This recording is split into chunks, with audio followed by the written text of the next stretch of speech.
Hi. It's fantastic to be in this room with so many like-minded people. The energy in this room is powerful. It's fabulous. So thank you all for coming. There's a saying here in Ireland, who's your one? And it means, who do you think you are to tell me what to do? Well, my name is Niki Williams. I'm a psychiatric nurse, a counsellor, a parent mentor, and a trauma therapist by training. However, my main qualification is what I've learned through personal experience as a survivor and a divorced mother of 3. My parents separated, my father moved abroad, and I was raised from the age of 3 by a single mum for 9 years. We lived in a council house on welfare benefits, and I remember life as simple and carefree. Then my mum got married to a man whom she really didn't know. I believe she was in love with the idea of being a proper family, and she fell for his potential rather than his reality. He was a very sick man. He was a whiskey-drinking alcoholic who made irresponsible financial decisions. My mother went to work to feed us. He systematically sexually abused and raped me, and my mother was too terrified and ashamed to leave him. And all this had a hugely damaging effect on our family relationships. Consequently, I was left with a legacy of shame. I felt like it was my fault, that there was something bad in me, and if people actually knew me, they wouldn't like me. More positively, it gave me a thirst for learning. I had a God-given, unshakable belief that there were better things out there for me. I wanted to learn how to do things differently, something we've heard a lot about today, and I'm sure we'll hear more. I needed practical, workable alternatives, so I became a self-help book junkie. After some chaotic years of living independently, learning the hard way that hurt people, I found a man who was willing to marry me. Having read an abundance of literature about relationships, healing, and creating a better life, I'd engaged in therapy, and I felt ready to have a family of my own. I was clear with him that divorce was not an option for me. In fact, what I told him was, I'll kill you before I divorce you, so you better be sure that this is really what you want to do. So you can imagine my devastation when 5 years into forever, I discovered my husband's affair with a married friend. All the things that I believed would protect me from this had failed, and the bottom fell out of my world. We had 2 children at this stage. My daughter was 3. When I looked into her eyes, I was unable to separate her pain from my own at losing a father. I had long ago vowed that my children would grow up with a mum and dad who loved each other and stayed together. So we reconciled. We honestly tried. We even had another child, but the trust was gone. By the time we agreed to go our separate ways, and I relocated from England to here in Ireland, 2 out of 3 of our children were acting out with daily antisocial behaviours. Because I had worked so much on myself, I understood the process. They were drawing attention to what needed to be resolved. I sought out help for them. I researched and tried every solution I could come up with, and yet the behaviours continued. Only now I faced it as a single parent. where I knew no one and I had no support network. On the outside, I appeared bravely confident, relying on my old survival skills. On the inside, I felt isolated, ashamed, angry, and guilty. There were days when I lost sight of anything positive. I woke in the morning thinking, this is not my life, and feeling, I just can't do this anymore. Before dragging myself out of bed to do what had to be done. I was living a life of quiet desperation. However, just as in my childhood, my spirit kept telling me there were better things ahead, and I could not give up hope. I read about Dr. Tony Humphreys, an Irish psychologist and author, who seemed to speak my language about raising children with healthy self-esteem. I thought to myself, this is it. If he can't help me, no one can.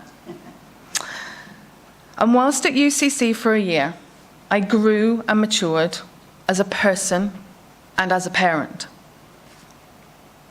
I learnt, among many, many other things, the simple yet profound truth that I want to share with you today. I call it the 100% rule, and it goes like this.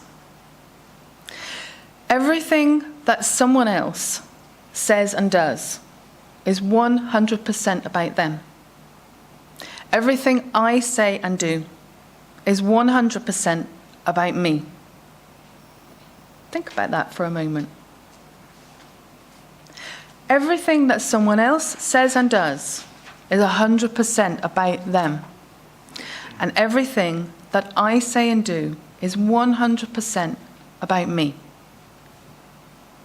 It's about personal accountability. It was a revelation to me, taking complete responsibility for one's own actions. Something my parents had not learned, and so were unable to teach me. By applying this rule, I was able to stop personalizing other people's behavior. It's what finally moved me out of a victim mentality where I felt powerless over my life. For example, my children were not punishing me for being a bad mother. They were telling me the only way that they knew how, that life was difficult and painful for them too. My husband didn't leave me because I failed as a wife. He left because he chose to solve his problems that way. He could have chosen differently. I couldn't have forced him to leave any more than I could make him stay. The only person that I can control is myself. How other people act usually has very little to do with me and much more to do with what's going on inside of them. Fear, anger, hurt, frustration, disappointment, illness. You just don't know what battles someone else may be fighting in their lives and projecting onto you. With the compassionate and non-judging mentorship that I received, I learnt how to hold, not control, my children's pain over the loss of their dad, or their upset at witnessing my grief. I chose to forgive myself rather than beat myself up. Acknowledging my pain, I began to take better care of my own needs, and I reached out for support to people who were actually able to offer it. I learned how to parent myself with the same loving compassion that I was endeavouring to parent my children. Having read so often about loving myself, remember I was a self-help book junkie. Now I was actually doing it. By recognising and honouring my needs, valuing my thoughts, and expressing my feelings as being equally as valid as everyone else's, I moved from a head knowledge to a heartfelt understanding. It's not what you have that makes you a good parent. It's who you are. And love is what I believe my children will remember most, because a lack of love is what I remember most. And after this shift from within, I moved on with renewed hope. I felt empowered to act for myself rather than against another. It's called setting healthy boundaries, something else we'll probably hear a lot more about today. And I had struggled with this for such a long time. I found my voice, and I used it to communicate honestly and assertively, especially with my children. No means no, because my rules are fair and are there to keep you safe. It's become okay to be vulnerable with them, to respond to their anger and tears with, I understand you're feeling angry, and it's okay to be sad. And also, I know, I miss Daddy too. I could admit to them, I'm really sorry I shouted today. I am having a tough day, and that's not your fault. And children actually are naturally forgiving.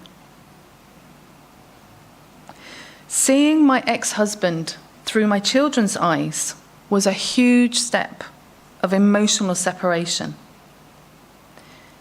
It was more important for me, or to me, for him to be their dad than to punish him for hurting me. I was willing to forgive him, and healing followed.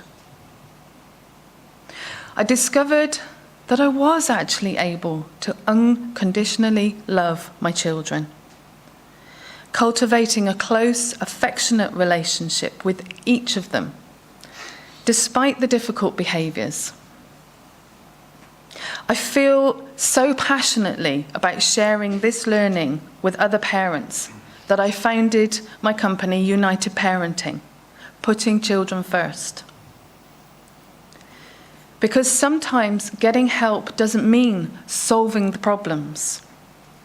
It can mean maintaining a loving relationship and that connection that so many people here will be talking about, even in the face of those problems. With a house full of teenagers now, it's a bumpy road that we're travelling together. As we know better, we do better. And so can you.